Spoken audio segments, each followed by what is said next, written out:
ସମୁଦ୍ର ତଟର ବାଲିରୁ ଦେଖିବାକୁ ମିଳିଛି ମହାପ୍ରଭୁଙ୍କର ସୁଦର୍ଶନ ଚକ୍ର। ଥରେ ନଜର ପକାନ୍ତୁ ଏହି ଭିଡିଓ ଉପରେ।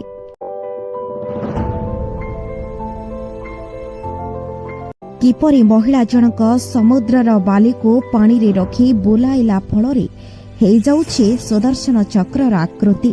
ଦେଖିଲେ ଲାଗୁଛି ସମୁଦ୍ରର ସେ ବାଲିକୁ ଯେମିତି ଜଣାଅଛି ସେ କୋଉ ଜାଗାରୁ ଆସିଛି।